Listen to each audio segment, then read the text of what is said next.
শুভ সন্ধ্যা। তোমরা সবাই কেমন আছো? আশা করি সবাই ভালো আছো, সুস্থ আছো। এখন থেকেই ব্লগটা শুরু করলাম তোমাদের সকলকে অনেক অনেক ভালোবাসা জানিয়ে। সন্ধেবেলায় বেরোচ্ছি একটা দরকারে, সবটাই বলবো, সাথে থেকো। আর একটা লাইক করে দিও। যারা নতুন আছো একটা চ্যানেলটাকে সাবস্ক্রাইব করে ভিডিওটা দেখো। আর যদি ভালো লাগে একটা কমেন্ট করে যেও। আর অনেক দিন পর আমার ভালো লাগার একটা কাজ করছি। একটা সময় ছিল দাদাভাই, আমি, বাবু, আমরা বাইরে বেরিয়ে কিন্তু সবাই মিলে এইভাবে রাস্তার ছোট ছোট ডগি, বড় বড় ডগি সবাইকে খাওয়াতাম। এটা খুব ভালো লাগা আমাদের জন্য।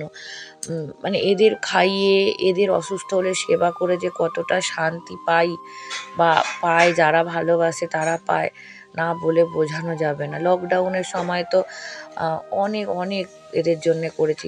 আমার অনেক এরকম ভিডিও ফেসবুকে ছাড়া আছে, তখন তো আর ইউটিউব করতাম না। তা আজ দাদাভাই নেই, দাদাভাই অসুস্থ থাকাতে অনেক দিন এদের কাউকে আমি সেই মতন সেবাও করতে পারিনি, আর ক্ষমতাও ছিল না। এখনও ক্ষমতা নেই, কিন্তু তবু নিজেদের থেকেও অল্প একটু বিস্তর ওদের জন্য নিয়ে আসলাম বিস্কুট, যে ওদের খাইয়ে একটু মনটা শান্তি করতে পারি। আর উপর থেকে একটা কাকিমা কথা বলছিল, উনি খুব ভালো বলছিল যে এদের তো কেউ দেয় না, আমি দিই, তা তুমি দিচ্ছ, খুব ভালো লাগলো। এদেরকে সত্যি, এদেরকে ভালোবাসলে তুমি কিন্তু ভালোবাসাই পাবে। কিন্তু একটা মানুষ বেইমানি করবে, কুকুর কিন্তু কখনো বেইমানি করে না গো। এদেরকে ভালোবাসা দিলে অনেকটা শান্তি তুমি পাবে। তা সেই কারণে যে লোক দেখানো ভিডিওটা জাস্ট একটুখানি করা বলতে পারো, কিন্তু যে খাওয়াচ্ছি বলেই ভিডিও করছি এটা কখনোই ভেবো না। আমি অফ ক্যামেরাতেও এদের জন্য করি, বা এইটা আমার ভালো লাগা, ভালোবাসা বলতে পারো। যদি কখনো নিজের পায়ে দাঁড়াই, এই ডগিগুলোর জন্য, বাচ্চা ডগিগুলোর জন্য অনেক কিছু করার ইচ্ছা আছে। শম্পা মুখার্জি বলে একজন ইউটিউবার, ওনার শেল্টার আছে ডগিদের। আমি সাহায্য কিছুই করতে পারি না, কিন্তু আমি কমেন্টগুলো ফেসবুকে শেয়ার, মানে ওনার চ্যানেলটা শেয়ার করি, আমি কমেন্ট করি, আমার ভালো লাগে, আমি লাইক করে আসি। আমার একটা লাইক বা পুরো ভিডিওটা দেখলে যদি তার একটু উপকার হয়, তা প্রচুর ডগি দেখতে পাই। আর এখানেও জানো তো অনেক ডগি বসে আছে। আমার অনেকটা শান্তি হলো, অনেক দিন পরই এদের বলতে পারলাম খাওয়ালাম। দাদাভাই আর আমি একসঙ্গেই এই কাজগুলো করতাম। দাদাভাই অনেক সময় কাজ থেকে বাড়ি ফিরতো, কোথাও দেখে আসলো ডগির বাচ্চারা, ঘরে এসে দুধ গরম করে নিয়ে যেত বাটি করে, গিয়ে ওদেরকে খাওয়াতো। আবার যখন কাজে যেত তখন আবার এই ডগিগুলোকে রাস্তায় বিস্কুট কিনে দিতেই হতো, সবাই ঘিরে ধরতো। আবার কোথাও কোনো কুকুর মারা গেলে কেউ এসে বলতো, আকাশের বাবা কোথায় গো? কাজে গেছে না, জানো তো ওই কুকুরটা না মারা গেছে, আকাশের বাবাকে একটু জানিয়ে তো। মানে এইভাবে মানুষ আমাদেরকে তখনও খুঁজতো। তা এই ডগিগুলো যেন আমাদের বাচ্চার মতন, কিন্তু এখন এদের জন্য কিছুই করতে পারি না। কিন্তু এটা সত্যি যে যদি কখনো কিছু করতে পারি, এদের জন্য অনেক কিছু করার ইচ্ছা আছে। শুভ সন্ধ্যা সবাইকে। একটু বেরিয়েছিলাম, তা তোমাদের একটুখানি ভিডিও করে দেখাতে পেরেছি। এই যে বেরিয়েছিলাম কি কারণে জানো? বান্টির হচ্ছে ভোটার, দেখতে পাচ্ছ কিনা জানি না, এই যে ভোটার, একজনকে সব কাগজপত্র নিয়ে, এক মাসিমণি আর এই যে দাদা ভাইয়ের সব এগুলো নিয়ে গেছিলাম। আমি প্রথমে দাদা ভাইয়ের আধার কার্ডে নাম বলেছিল, আমি ভেবেছি আমার নাম, তা আমার নাম লিখেছিলাম, তা লাগেনি। আবার নিয়ে গেলাম, ওটা দাদা ভাইয়ের নামই লিখতে হবে। তা গিয়েছিলাম ওই কাজ করে বান্টির ভোটার কার্ডের জন্য হলো। আর যাবার কথা ছিল হচ্ছে আরও একটা ঘর দেখতে, কারণ বাড়িওয়ালা কাকুদের এখন দেখছি অনেক কিছুই অসুবিধা হচ্ছে।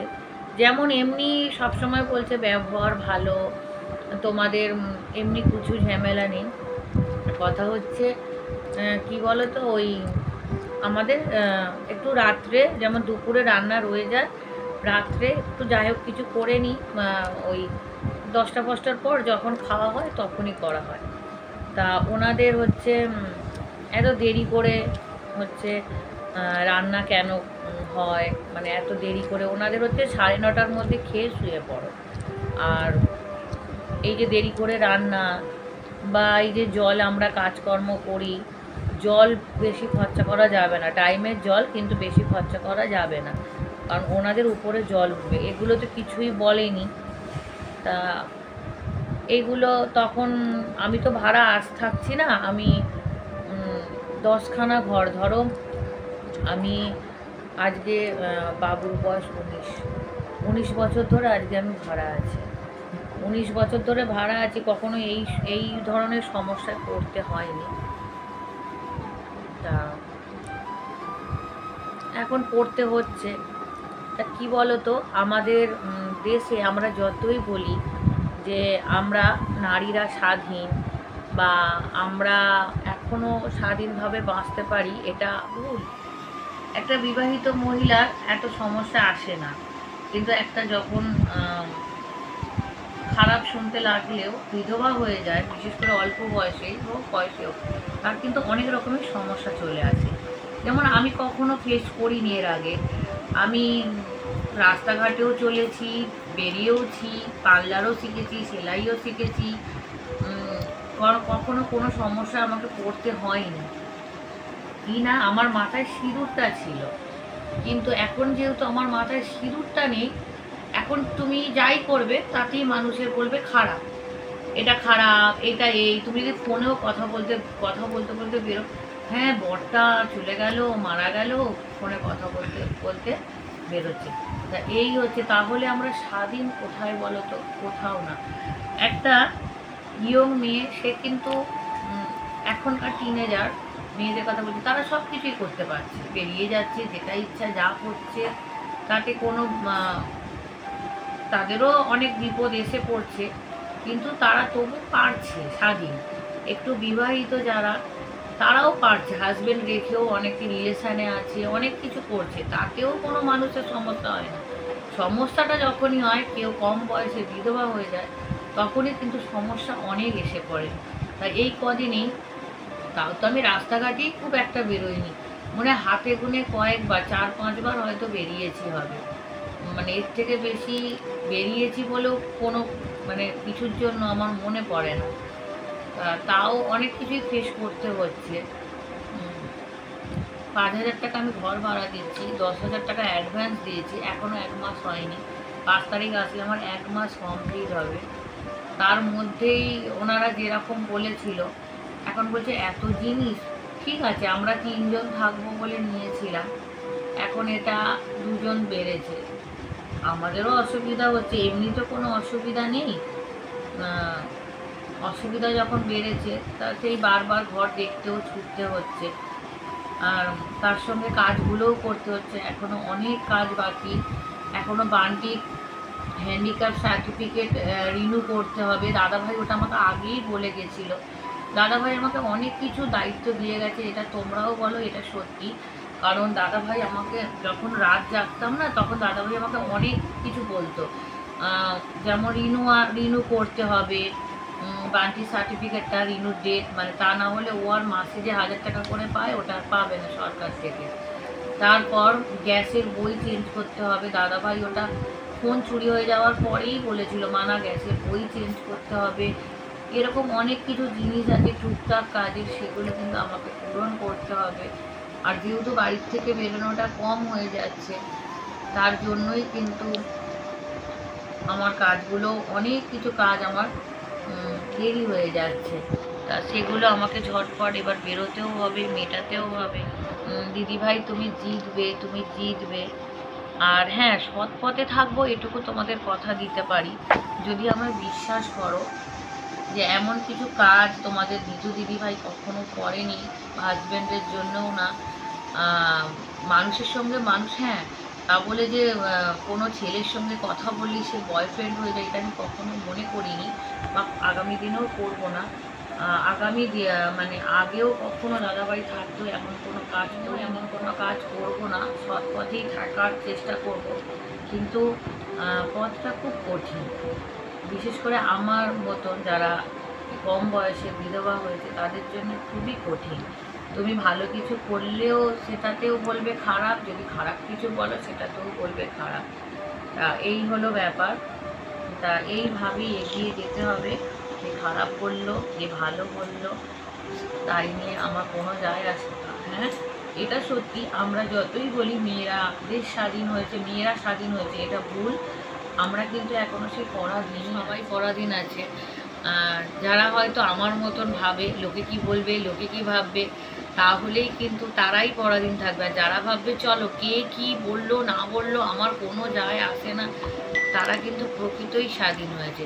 আর এই ভাবনা চিন্তাটাই আনার দরকার প্রত্যেকটা মেয়ে, প্রত্যেকটা মহিলা, প্রত্যেকটা স্ত্রী, সবার জন্যই বলবো যে ওটাই, যে আমি নিজেকেও বলবো যে কে কী বললো, কে কী ভাবলো, ওগুলোকে দূরে সরিয়ে রেখে আমাকে আমার লক্ষ্যে এগিয়ে যেতে হবে।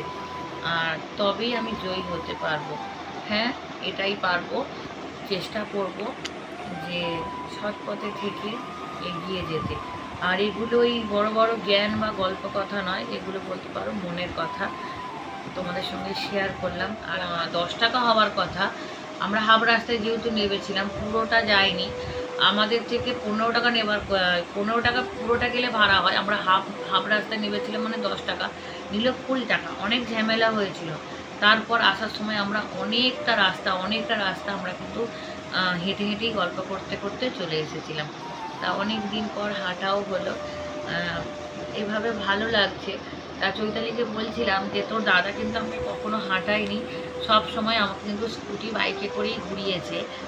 তা একটু এখন এটা একটু লাগে যে চলো এটাও কোনো ব্যাপার না, যে একটা সময় তো ও আমাকে সেই সুখ স্বাচ্ছন্দ্যটা দিয়েছে, একটা সময় কষ্ট ছিল, তারপর গাড়ি হয়েছে, তারপর আবার গাড়ি নেই, ধরো আমার আর নেই গাড়িটা, মানে দাদাভাই চালালে তবেই তো আমি চড়তে পারবো, তা নেই, এখন পায়ে হাঁটা, টোটো। চলো এই জীবনটাও কাটিয়ে দেখা যাক। তা সব কিছুই হাসি মুখে সইতে হবে, তাই না? তিনটে বাচ্চার দায়িত্ব। তা চলো, সবাই খুব ভালো থেকো, সুস্থ থেকো, সাবধানে থেকো। আর কালকে মানে কালকে না, সোমবার যখন তোমরা ভিডিওটা পাবে, আমি রাত 8টায় লাইভে আসছি।